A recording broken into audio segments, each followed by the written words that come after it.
Muraho, abantu benshi bakunda umuziki. Bamwe bumvira mu rugo, abandi bumvira mu kazi, hari n'abumvira mu modoka bari mu rugendo. Icyo benshi batazi ni uburyo umuziki ukorwa. Mu rwego rwo kumenya uko umuziki ukorwa, tujya gusura studio iwutunganya. Yitwa Country Record, yiherereye Nyamirambo, munkurikire tujya kuyisura.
Twibwira.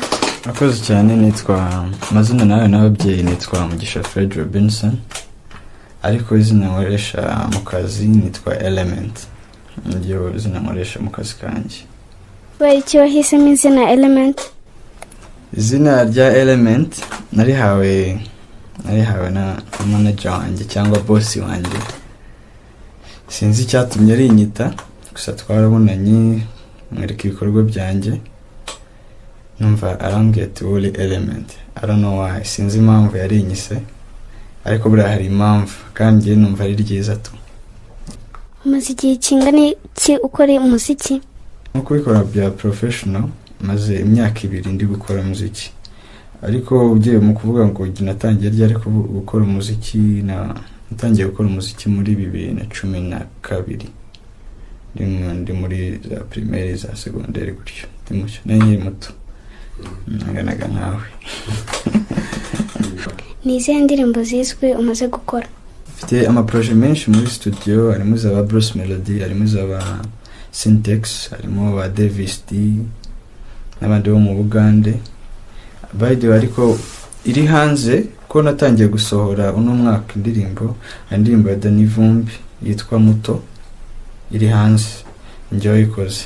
So hari n'izindi projects zikiri muri studio I'm still working on. None twereke ibikoresho ukoresha muri studio. Icyambere ugomba kuba ufite computer yakoresha, yaba ari computer ya laptop or desktop, n'ibintu bisanzwe, machine zose zirakora muri studio. Hakaba piano zo ni bisanzwe, piano ni ikora umuziki, niyo key, ni keyboard, nyine bivuze keyboard ni abari key. Sound card gufasha muri input na output ya sound, cyangwa kwinjiza amajwi no kuyasohora, sound card ni kimaze.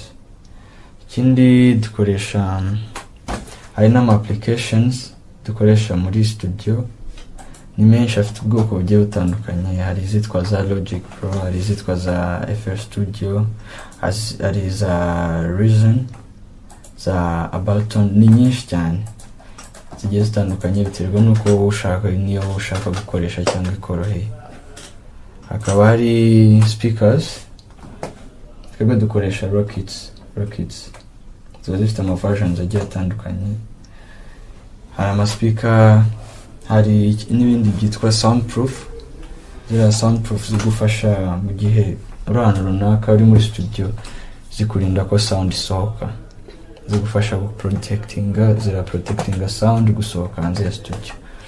Ikindi hari microphone idufasha muri recording ya sound. Hakaba hari n'ama headphones agufasha kumva sound mu gihe uri kuri recording ikintu runaka. Ndetse ibyo ngibyo ari byo biri basic, ubifite wakora studio yawe n'ibintu bisanzwe. Ikindi ni skills, ariko wakora ikintu udafite skills, ubanza ukamenya skills, ibikoresho byo biba bibona. Ifite skills igihe kiragera ukabona ibikoresho. Iyo umuntu yumva indirimbo yumva ingoma, gitari, ko nabyo turi kubona ahangaha. Gitari zijyamo nyuma, ariko by the way hano muri zino software tugenda dukoresha haba harimo instruments zigiye zitandukanye.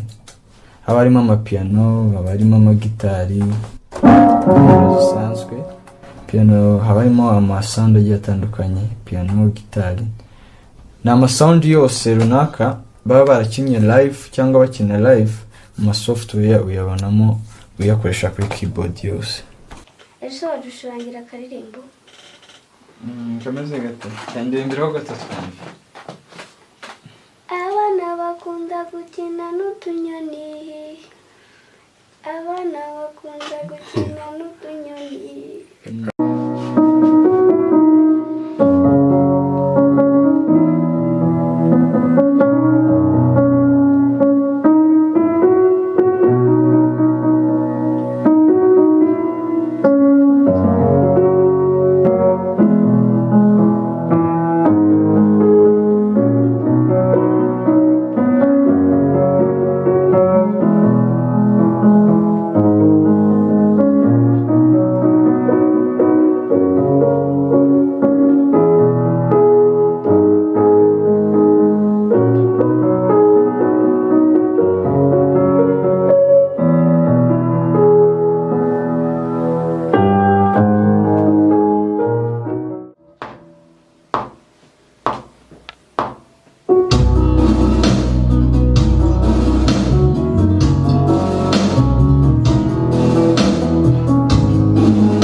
cyane sanzwe uririmbe cyane.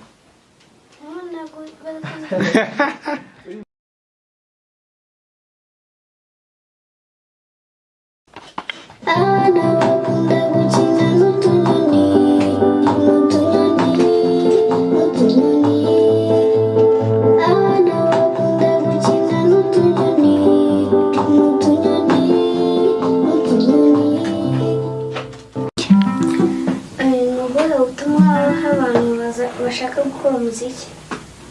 Murakoze cyane, bituma naho abantu bashaka gukora umuziki. Icyambere no kwitinyuka. Akenshi urugero nk'abana bato baba bafite ubwoba bwa base cyangwa ababyeyi babo muri rusange bwo kubashyikiriza icyo cyifuzo cyo gukora umuziki runaka. Nta mwana bitabaho, nanjye byambayeho ku babyeyi. Ntabwo ababyeyi benshi basobanukiwe icyo umuziki uvuze, ariko icyambere no kwitinyuka ugakora, kandi icyambere ugashirika isoni. Ko umuziki ubundi ni akazi nyine ni akazi, nako n'ubundi mu buzima busanzwe isoni ntabwo ari nziza. Cyiza werekana ikikurimo kandi ukagikora neza ubikunze. Icyo inama nagira abantu bashaka gukora umuziki. Umuziki yego ni impano umuntu avukana, ariko nta kintu umuntu atashobora yagishyizemo ubushake. Kandi ikintu ari passion yawe, ikintu ari passion yawe, ugikunda ugomba kugikora nyine ugikunze bisanzwe, kuko ikintu wakoze ukunze ukagishyiramo umwete ukagishyiramo umuhati, nta kabuza nta kintu utageraho. Kandi natwe twese ntabwo twavutse tubizi, ahubwo nuko twagiye dukura tubona ubumenyi ku ruhande, nyine tubaho turi bo ubu ngubu. Kandi nyine n'Imana ibigiramo uruhare no gusenga, Imana ibigiramo uruhare. murakoze nawe. Nguko rero uko umuziki ukorwa, abatari babizi murabimenye. Nimba hari ikindi mushaka ko tubaganiriza, mwandike hasi muri commentaire. Nimwibagirwe gukora subscribe, gusharinga no gukanda notification.